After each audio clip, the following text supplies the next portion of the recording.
Have you ever looked at solar panels on a roof and just wondered, how do they actually turn sunlight into electricity for a home?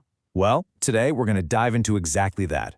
We're taking a visual tour of a real-world solar installation in Sonipat, India, to demystify the entire process step by step. So our journey starts right here on this sunny rooftop. What you're looking at isn't just a bunch of panels. It's the beginning of this incredible energy transformation. We're going to follow the path of that energy from the moment a sunbeam hits this roof all the way to the light switch inside the house. The first thing that really get is that this is so much more than a way to save a few bucks on your bills. What you're really looking at is a miniature personal power plant. It completely changes a home from being just an energy consumer into an actual energy producer. And this is ground zero. It all starts with this array of solar panels, all mounted and angled just right to soak up the sun. Inside every single one of these panels, you've got photovoltaic cells, and their only job is to absorb as much sunlight as they possibly can. This is where the magic begins. So as those cells are soaking up the sun, they're performing this little bit of scientific wizardry, turning that light directly into electricity. But it's a very specific kind of electricity called direct current, or DC. The easiest way to think about it, it's the exact same kind of power you get from a regular battery. It's a nice, steady stream, but it's not actually what your house can use, yet. So if the house can't use DC power, how do we fix that? Well, that's where the brains of the whole operation comes in. There's this device that acts like a translator for the electricity, and this critical component is called the inverter. And here's a pretty cool little detail about how these things get built. The front has the brand of the installer, Tatapower Solar, but if you look at the side, you can see the label from the company that actually made the component, GoodWe. It just goes to show you that big projects like this are all about bringing together specialized parts from the best in the business. And that little label gives us its official name, a grid-tied PV inverter. Its whole purpose is right there in the name. It takes that DC electricity from the panels and converts it into alternating current, or AC. And AC power, that's the stuff that runs everything in our homes and flows through the public power grid. This box is the essential bridge between the two. So how much power are we really talking about? The label tells us this system has a capacity of 10 kilowatts. Now that's not just some technical spec, it's a measure of its muscle. A 10 kilowatt system is beefy enough to handle the electricity needs of a whole modern household. We're talking lights, appliances, even the air conditioning. It's a big deal. Okay, making power is one thing, but managing it safely, that's just as critical. So now we're going to look at the unsung heroes of this whole setup, the parts that work silently in the background to protect the system, and way more importantly, the home itself.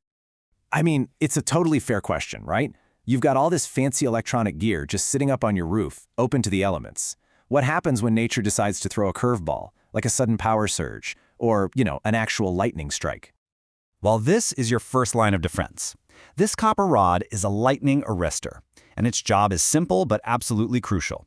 If lightning strikes anywhere nearby, it gives that massive electrical charge an easy, safe path to follow, steering it away from all the expensive panels and the inverter. This brings us to a really fundamental idea in electrical safety, grounding. The whole concept is that if you get a dangerous surge of electricity, you have to give it a safe and easy place to go where it can't do any harm. And that place is, quite literally, the Earth itself. And here's where that whole safety journey begins. See this thick green wire? That's the grounding wire, and you can see it's bolted directly to the metal frame of the inverter. If any stray electricity ever hits this unit, this wire is its escape hatch. And this is where that journey ends. The other end of that green wire runs all the way down to this, a dedicated earthing pit. In here, the wire connects to a conductive rod that's driven deep into the soil. This lets any dangerous electrical charge just get absorbed safely by the planet. It makes that abstract idea of grounding very, very real. But wait, there's more. Inside these junction boxes, you find even more layers of protection. You can think of them as super advanced fuse boxes. They have special circuit breakers and things called surge protection devices, or SPDs, which protect against smaller internal power spikes to keep the whole system running smoothly. Okay, so we've collected the sunlight, we've converted the power from DC to AC, and we've made sure the whole thing is safe.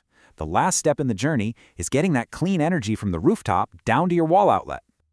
And this shot shows that final stop perfectly. There's the inverter again, and right next to it are the meters that measure all the power. This whole setup is the gateway. From here, the AC electricity either goes right into the house to power whatever's on, or if the panels are making more power than the house needs, it gets sent back out to the main electrical grid.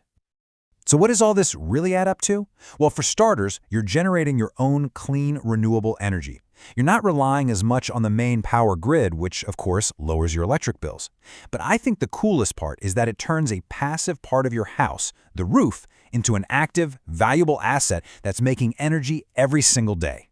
When you step back and look at it, what we're really seeing is a self-contained, silent power station. It's a clean, elegant, and incredibly powerful solution that's popping up on rooftops just like this one all over the world. It really makes you wonder, what other surfaces could we turn into the power plants of tomorrow?